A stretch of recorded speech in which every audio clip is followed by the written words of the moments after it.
Hey friends, Sheila here. If you've been watching my bike touring Turkey series, I am interrupting that regularly scheduled programming for this update, which is that the airline lost my bike and my bag. So let me catch you up. Around May, I was bike touring in Turkey with my partner Michael for about a month. Then I flew over to Ireland to work as staff on a supported bike tour that was going across Northern Europe to Copenhagen, Denmark. From there, I flew home to Toronto, Canada, which is when my bike and bag were lost. So today I thought I would share what this experience has been like, and also some of the things I've learned since this has happened, and what I might do differently in the future to hopefully help this not happen again. So, to catch you up, I was flying from Copenhagen, Denmark to Toronto, Canada with a stopover in Lisbon, Portugal, and I was flying with TAP Portugal. The stopover in Lisbon was an hour and 45 minutes, which generally, when I have any kind of connection, I usually like for it to be more than 2 hours, just to make sure that my bike and my bag get transferred safely. But I figured an hour and 45 minutes is pretty close to 2 hours, and Sheila, maybe you're just being an anxious stickler. Maybe it doesn't need to be that long. Sometimes anxious Sheila is right. Unfortunately, my first flight was delayed by about 45 minutes, so by the time I got to Lisbon and got off the plane and got on the bus that took me to the airport, I was running really tight on time. So I booked it through the airport. I get to the gate just in time to board the bus that's gonna take me out to the tarmac to get on the plane. I make it to the plane. I'm standing, by the stairs, waiting to get on the plane, and I can see all the luggage being loaded onto the plane, and I don't see my bike. And it's a big cardboard box, so it's pretty obvious, and I tried to stay positive. I was like, you know what, maybe they loaded it before, or maybe it's so big they're gonna load it at the end. But deep in my heart, I had a feeling it wasn't making that flight. So I get off in Toronto, I get to the baggage claim area where my stuff is supposed to come out, and bags come out, they stop coming out, but the sign is still saying that the flight from Lisbon is unloading, so I wait, and after a half hour, 45 minutes, and most people from my flight have trickled out, I accept that my bike and bag have not made it. So I get in the line for missing baggage, but after a half hour, somebody comes over and says, no, if you're with TAP Portugal, you have to go to that booth over there. So I go to that booth over there, but there's no one at the TAP Portugal booth. So somebody from the other booth says, yeah, they're gone, they'll be back tomorrow. And at this point, it's like 12:30 or 1 in the morning. So I just fill out the lost baggage form on TAP Portugal's website, and I go home.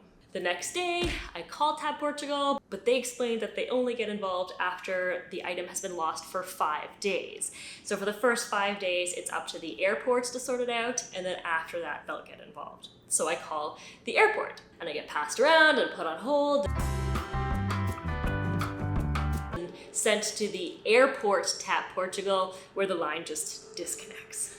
So I just twiddle my thumbs, and later that day I do get an email saying that they found one of my bags and that it's going to get picked up at 10 p.m. that night and delivered to me. Nothing comes that night or the next day, but then at 10 o'clock on the second day I get a call.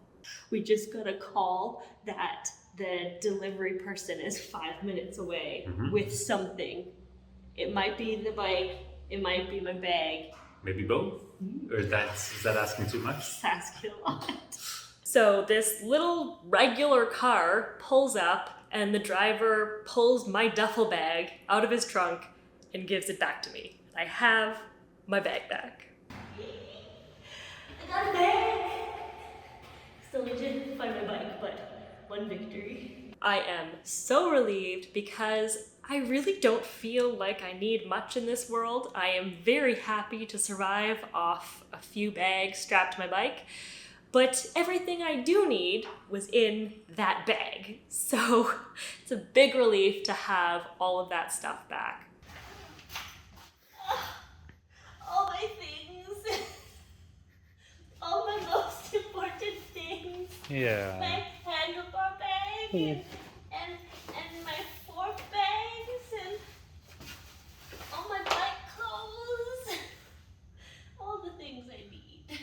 But now I need to wait for my bike. I get an email that my bike has also been located, which is wonderful. But day 3 comes and goes and I don't see my bike. Day 4 rolls around and I'm trying to stay calm and just trust that it's gonna get back to me, and also feeling grateful that at least this is on the home side. You know, it's not as though I have gone to do a bike tour and I'm waiting for my bike and all my stuff to come.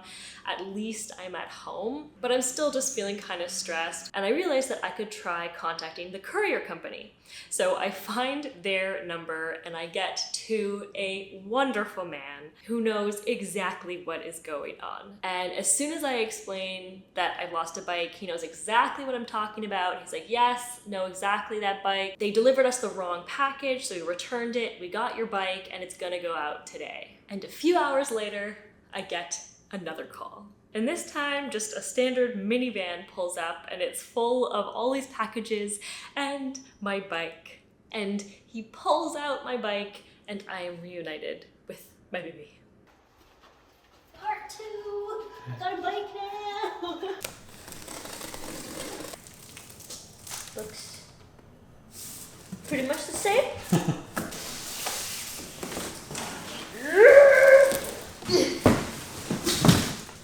Very graceful, huh?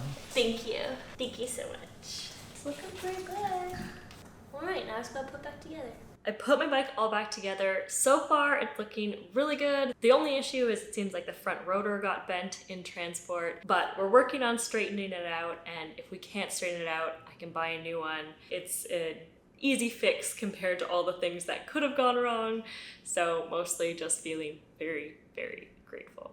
So this story has a happy ending, but I also learned some very important things along the way. Number 1 is to really avoid connecting flights. Sometimes it just isn't possible or it's way too expensive, but I am definitely going to try to have direct flights whenever I can when I'm traveling with my bike. I'm also gonna try to always fly with the same airline for both flights. This is something I already did anyway, because often I find when you fly with 2 airlines, even if it's a connecting flight, you often have to pay for your bike and your bag twice to each airline.